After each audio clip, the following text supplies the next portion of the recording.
Les signes des temps sont indéniablement clairs. Nous nous trouvons dans ce que l'on ne peut décrire que comme les derniers moments de l'ère chrétienne. Nous sommes, sans aucun doute, retranchés dans la 11e heure. La preuve en est manifeste dans l'anarchie rampante qui semble envahir tous les aspects de notre société. L'amour qui brûlait autrefois dans le cœur de beaucoup envers Dieu a sensiblement diminué. Plus décourageant encore, l'affection que les gens avaient autrefois les uns pour les autres est également devenue distante et froide. Presque toutes les prophéties et signes bibliques concernant la fin des temps se sont déjà réalisés. Vous vous demandez peut-être, quels sont ces signes? Dans Matthieu 24, pendant son séjour sur le mont des Oliviers, les disciples de Jésus l'ont approché avec cette même question, « Dis-nous, quand cela arrivera-t-il, et quel sera le signe de ton avènement et de la fin du monde ?» Jésus répondit par un avertissement crucial, « Prenez garde que personne ne vous séduise. Car plusieurs viendront sous mon nom, disant, je suis le Christ, et ils séduiront beaucoup de gens. » Il est important de comprendre que l'Antéchrist n'apparaîtra pas avec une grande introduction ou une déclaration explicite de son identité. Au contraire, la véritable nature de ce mal réside dans la tromperie, un plan insidieux conçu par l'ennemi pour nous tromper et nous embrouiller, pour brouiller les lignes entre le bien et le mal. Par conséquent, le défi crucial pour les croyants d'aujourd'hui est de discerner le vrai du faux, le divin du diabolique. Dans 1 Jean 4, 1-3, nous recevons ce conseil, « Bien-aimés, n'ajoutez pas foi à tout esprit, mais éprouvez les esprits pour savoir s'ils sont de Dieu. Car plusieurs faux prophètes sont venus dans le monde. Voici à quoi vous reconnaîtrez l'Esprit de Dieu, tout esprit qui confesse Jésus-Christ venu en chair est de Dieu, mais tout esprit qui ne confesse pas Jésus n'est pas de Dieu. C'est l'esprit de l'Antéchrist, dont vous avez entendu parler, et qui maintenant est déjà dans le monde. La tâche qui nous attend est de rester vigilants et de discerner, en faisant la distinction entre la véritable vérité du Christ et les contrefaçons trompeuses qui visent à nous égarer. Jésus a encore éclairé les signes des temps par ces paroles, « Vous entendrez parler de guerre et de bruit de guerre. Une nation s'élèvera contre une nation, et un royaume contre un royaume, il y aura, en divers lieux, des famines, des tremblements de terre et des tremblements de terre. Tout cela ne sera que le commencement des douleurs. » Il a ensuite averti que de nombreux faux prophètes surgiraient, égarant beaucoup de gens, et que l'anarchie augmenterait, provoquant un refroidissement de l'amour de beaucoup. Si nous sommes honnêtes avec nous-mêmes, ces signes se déroulent déjà sous nos yeux. La prophétie sur l'assèchement du fleuve Euphrate est en marche. Les pestes et les famines sont présentes dans notre monde aujourd'hui. Les tremblements de terre et un froid croissant dans les relations humaines sont évidents. Les croyants ne sont pas aveugles à ces signes, ils reconnaissent qu'il n'y a jamais eu de moment plus crucial pour rester vigilants. Ils vivent chaque jour avec un sentiment d'urgence comme si c'était le dernier. Cela ne signifie pas qu'ils vivent dans la peur. Vivre chaque jour comme si c'était le dernier signifie voir la vie à travers le prisme de l'éternité. Cette perspective contraste fortement avec ceux qui ne sont pas en Christ. En ces temps de la fin, un fossé important se creuse entre les croyants et les incroyants. Ce fossé est évident entre ceux qui sont obéissants et ceux qui sont rebelles, entre ceux qui marchent sur le chemin étroit et ceux qui suivent la route large. Pour les vrais chrétiens, l'attente du retour imminent du Christ est une force motrice. Ils ne se laissent plus influencer par les distractions mondaines de ce monde. Leur objectif est fixé sur la recherche du royaume de Dieu et la poursuite de la justice. Cependant, beaucoup restent indifférents à l'urgence des temps. Leur amour et leur dévotion à Dieu semblent s'affaiblir alors qu'ils continuent à être absorbés par les trivialités de la vie quotidienne. Ce clivage n'est pas seulement une question de croyance, mais aussi d'alignement du cœur. Les croyants sont appelés à reconnaître les signes, à rester vigilants et à garder les yeux fixés sur l'Éternel, tandis que les indifférents continuent de s'éloigner, perdant leur lien avec le divin au milieu du chaos du monde. Quel clivage profond et frappant existe au sein de l'humanité. D'un côté, il y a ceux qui attendent avec impatience l'arrivée de leur Messie, renonçant volontairement à de nombreux plaisirs terrestres dans leur quête de justice. De l'autre côté, certains croient qu'ils ont tout le temps de s'adonner aux plaisirs éphémères de la vie, reportant la repentance jusqu'au moment même où Jésus est révélé dans le ciel. Si seulement ils comprenaient que même les anges ou les prophètes ne possèdent pas la connaissance du moment exact de son retour pour rassembler les fidèles. Considérez l'époque de Noé. Les gens étaient absorbés par leur vie quotidienne célébrant, faisant la fête, assistant à des mariages tandis que Noé les avertissait du déluge imminent. Ils n'ont pas prêté attention au désastre imminent et ont ignoré les avertissements de Noé jusqu'à ce que les premières gouttes de pluie commencent à tomber. Cette pluie n'a cessé que lorsqu'elle a englouti le monde entier, épargnant seulement ceux qui étaient à bord de l'arche. De même, certains vivent aujourd'hui comme s'ils n'avaient pas besoin de Dieu. Ils scrutent et critiquent chaque verset des Écritures, se moquent de ceux qui croient et se laissent prendre au piège de la méchanceté. Leur cœur est corrompu par les vices et les mauvaises inclinations. Mais un jour approche où la vérité sur la façon dont nous vivons notre vie sera révélée. Ce jour viendra de manière inattendue, comme un rêve qui devient réalité. L'enlèvement sera un événement capital, une réalité soudaine et écrasante. Avec un coup de trompette retentissant, le roi de gloire apparaîtra dans les nuages et le monde entier sera entraîné dans ce spectacle impressionnant. Jésus a décrit cet événement extraordinaire avec une clarté saisissante, le soleil s'obscurcira, la lune perdra sa lumière et les étoiles tomberont du ciel, tandis que les puissances célestes seront ébranlées. Puis, le signe du Fils de l'homme apparaîtra dans les cieux, et un profond deuil s'abattra sur les peuples de la terre lorsqu'ils verront le Fils de l'homme venir sur les nuées du ciel avec une puissance et une gloire sans pareille. Ces anges seront dépêchés avec une puissante trompette pour rassembler ces élus de tous les coins de la terre, des confins du globe aux étendues les plus lointaines du ciel. Dans 1 Thessaloniciens, nous avons une image vivante et impressionnante du retour du Seigneur. L'Écriture nous dit que le Seigneur lui-même descendra du ciel avec un cri de commandement, accompagné de la voix de l'archange et de l'appel de la trompette de Dieu. À ce moment-là, les morts en Christ ressusciteront en premier. Après cela, ceux d'entre nous qui sont encore en vie et qui restent seront enlevés avec eux dans les nuées pour rencontrer le Seigneur dans les airs. À partir de ce moment-là, nous serons avec le Seigneur pour toujours. Il est important de comprendre que cette première apparition du Seigneur n'a pas pour but de juger ou d'établir son royaume terrestre. Cela se produira lors de sa seconde venue. La première phase de son retour est destinée à rassembler les élus ou les vrais croyants, également connus sous le nom de saints. Ceux qui sont décédés en tant que véritables croyants seront ressuscités en premier. Les saints vivants recevront ensuite des corps glorifiés et connaîtront une joie qui dépasse toute compréhension lorsqu'ils seront enlevés avec les ressuscités dans les nuées pour être avec le Seigneur. Cette joie sera la récompense ultime pour avoir enduré les épreuves et les tribulations d'un monde pécheur. En ce jour mémorable, nous retrouverons les apôtres, les martyrs et les amis et parents bien-aimés qui ont partagé notre foi. L'enlèvement sera un jour de profond jugement. Pour saisir la gravité de cet événement, imaginez un avion dont le pilote disparaît soudainement ou un train à grande vitesse dont le conducteur disparaît. Le chaos qui s'ensuivrait serait immense. Maintenant, imaginez que cela se produise à l'échelle mondiale, dans plusieurs pays et États. Tout cela se produirait en un clin d'œil. Pour ceux qui resteront derrière, l'expérience sera terrible. La Bible les décrit comme méchants et impénitents. Parmi eux se trouveront des chrétiens tièdes et ceux qui n'ont maintenu qu'une forme superficielle de sainteté. Ils seront saisis par la peur en voyant se dérouler les prophéties bibliques qu'ils avaient autrefois rejetées. Beaucoup souhaiteront que les montagnes et les rochers leur tombent dessus pour échapper à la honte d'être laissés derrière. Ces personnes ont peut-être déjà fait partie de l'Église, peut-être même prêché le message de l'enlèvement, mais se trouvent maintenant dans la réalité déchirante d'être exclus. Lorsque la prise de conscience s'installe, la tribulation de 7 ans commencera. Cette période déchaînera la colère de Dieu sur la terre, apportant avec elle le chaos, une incertitude extrême et des événements surnaturels qui défient toute explication. Pour ceux qui ont manqué l'enlèvement, l'événement sera d'une réalité choquante. Ils afflueront dans les églises, cherchant désespérément une confirmation de ce qui s'est passé, aux prises avec la réalité dévastatrice d'avoir manqué l'événement le plus crucial de leur vie. 1 Thessaloniciens 5, 2-4 nous rappelle avec force la nature inattendue du retour du Seigneur. Vous savez bien que le jour du retour du Seigneur viendra à l'improviste, comme un voleur dans la nuit.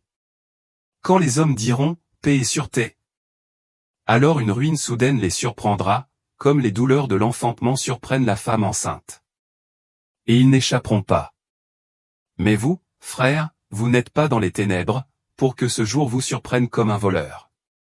Ce jour-là, les membres de l'Église seront frappés de stupeur et d'incrédulité lorsqu'ils réaliseront que leur pasteur, ainsi que beaucoup d'autres, n'ont pas survécu à l'enlèvement. Il deviendra douloureusement clair qui a vraiment vécu selon les normes de Dieu. La réalité à laquelle ceux qui resteront derrière devront faire face est décourageante. L'Antéchrist prendra le pouvoir et prendra le contrôle de la terre. Sous son règne, une nouvelle loi sera imposée, exigeant que chacun prenne la marque de la bête. Sans cette marque, les individus feront face à de terribles conséquences, y compris la mort. La marque sera nécessaire pour acheter et vendre, et elle devra être placée sur la main droite ou sur le front.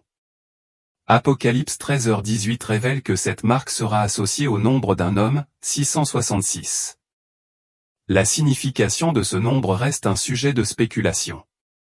Pourrait-il être lié à des codes importants ou à des identifiants personnels? Est-il lié aux avancées technologiques, telles que l'intelligence artificielle ou les implants de micropuces? Bien que la nature exacte de la marque reste incertaine, il est clair que l'Antéchrist la présentera d'une manière qui peut sembler moins ouvertement sinistre. Cependant, l'acceptation de cette marque signifiera l'alignement d'une personne avec l'Antéchrist et sa perte lorsque le Christ reviendra pour sa seconde venue. Pendant cette période de tribulation, Dieu récompensera les chrétiens fidèles au ciel, les honorant pour leur persévérance. Sur terre, cependant, l'Antéchrist tourmentera et persécutera sans relâche ceux qui refusent la marque. Ces croyants fidèles devront pratiquer leur foi en secret, vivant sous une grave oppression. La Bible nous dit que la grande tribulation sera une période de souffrance intense, mais qu'elle finira par prendre fin. Selon Apocalypse 7, après la tribulation, Jésus reviendra pour juger et purger la terre de sa méchanceté. En un instant, il provoquera la destruction de tout ce qui est corrompu. Cependant, ceux qui auront survécu à la tribulation et seront restés fidèles auront une chance de le rejoindre. Cet acte final de salut offrira une seconde chance à ceux qui ont enduré la persécution et ont gardé leur foi au milieu des épreuves.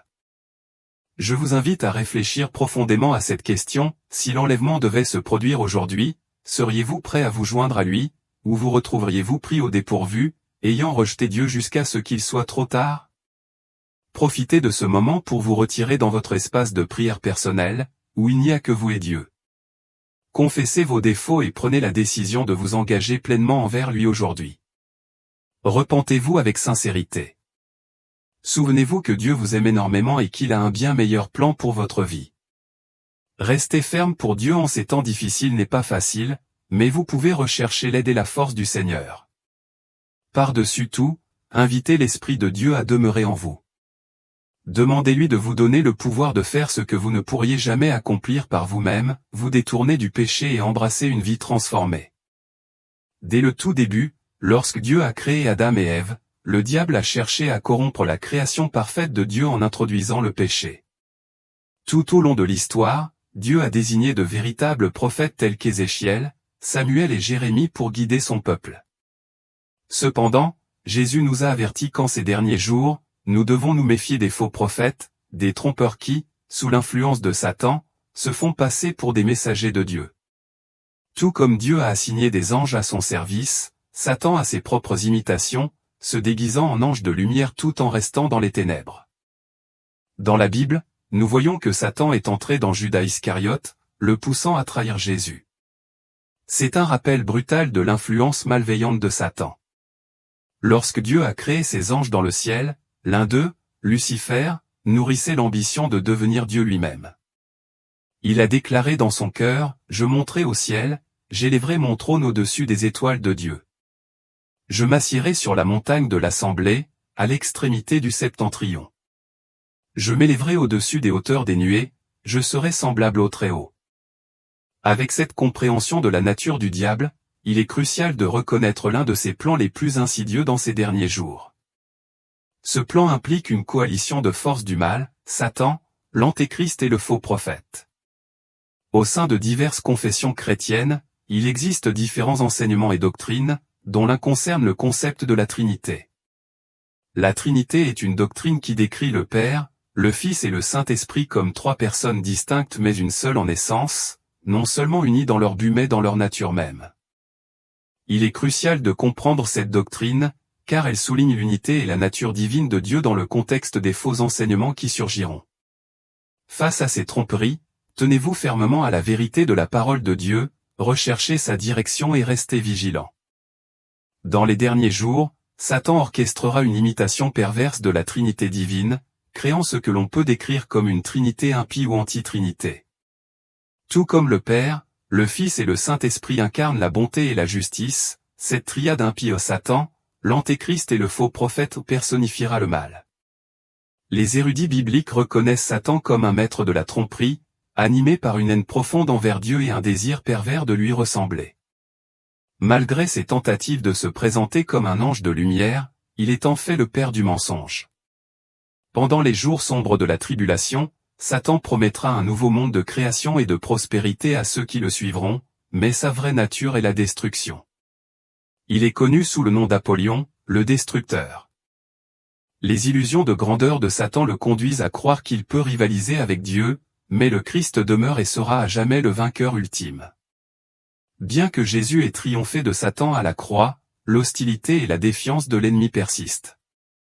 Dans les derniers jours, Satan prévoit d'établir un puissant programme anti-Dieu, conduisant à une antitrinité qui dominera la période de la tribulation ou une ère de 7 ans culminant avec la bataille d'Armageddon, le retour de Jésus et l'établissement du royaume millénaire sur terre. Au cours de cette période, la présence de Dieu sur terre subira un profond changement. Le Frénateur, le Saint-Esprit, sera retiré du monde avec les fidèles disciples du Christ qui seront enlevés. L'absence du Saint-Esprit créera un vide, permettant à des niveaux de mal sans précédent de tromper et de détruire. Explorons les actions de cette Trinité impie pendant la tribulation et comment elles collaboreront pour conduire des millions de personnes à la destruction. Au centre de ce trio malveillant se trouve Satan. Malgré le scepticisme généralisé, notamment en Amérique où beaucoup considèrent Satan comme un simple symbole du mal, il est un être réel et redoutable.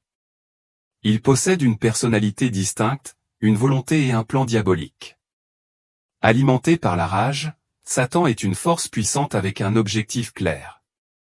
Dans Ézéchiel 18, Apocalypse 12 et Ésaïe 14, nous apprenons la rébellion audacieuse de Satan contre Dieu au ciel. À cette époque, Satan connaissait bien la présence divine, ayant été témoin de la splendeur et de la puissance de Dieu de ses propres yeux. Pourtant, il était tellement consumé par son ambition qu'il croyait pouvoir défier et renverser le Créateur. Sa rébellion échoua de manière spectaculaire, ce qui conduisit à son expulsion du ciel. Dans les derniers jours, Satan orchestrera une imitation néfaste de la Trinité divine, formant une triade impie aux côtés de l'Antéchrist et du faux prophète. Parmi ceux-ci, Satan servira d'antagoniste principal. L'Antéchrist, présenté comme un faux Messie, s'efforcera d'imiter le rôle du Fils de Dieu. Issu d'origine apparemment humble, il possédera le pouvoir d'accomplir des miracles et se proclamera le seul chemin vers le salut. Ce personnage subira ce qui semble être une blessure mortelle et ressuscitera le 3e jour, reflétant la résurrection du Christ. Il revendiquera audacieusement la divinité et se déclarera digne d'adoration. Cependant, malgré sa présence charismatique et sa sagesse apparente, cet individu n'est pas le vrai Christ mais plutôt l'Antéchrist. Son pouvoir est trompeur, ses promesses creuses et ses motivations sont malveillantes. Son but ultime est d'accomplir le plan diabolique de son maître, Satan, qui ne cherche qu'à voler, tuer et détruire. Pendant la tribulation, Satan habitera l'Antéchrist, qui est décrit comme la bête de l'Apocalypse ou le mal personnifié. Le 3e élément de cette triade impie est le faux prophète, qui aidera l'Antéchrist à faire avancer son programme pervers. Connu sous le nom de 2e bête, le faux prophète exerce toute l'autorité de la première bête et opère sous l'autorité de Satan. Son rôle est d'imiter les fonctions du Saint-Esprit, en démontrant la puissance démoniaque par des signes et des prodiges. Le faux prophète parlera avec la force et l'intimidation d'un dragon, faisant écho à l'autorité de Satan et de l'Antéchrist. Son but est de contrefaire l'œuvre du Saint-Esprit, qui convainc et rappelle aux croyants la parole de Dieu. Le faux prophète fera la promotion d'une nouvelle religion mondiale, conçue pour garder les enseignements trompeurs de Satan et de l'Antéchrist au premier plan de l'esprit des gens. Alors que le Saint-Esprit réside dans le cœur des chrétiens fidèles, guidant et scellant leur salut, le faux prophète imposera la marque de la bête au soie sur la main, soit sur le front à ceux qui prêtent allégeance à l'Antéchrist. Cette marque servira d'emblème brutal de loyauté envers l'Antéchrist, contrastant fortement avec le sceau du salut du Saint-Esprit. Alors que le sceau du Saint-Esprit signifie la sécurité éternelle, la marque de la bête est un signe avant-coureur de la damnation éternelle.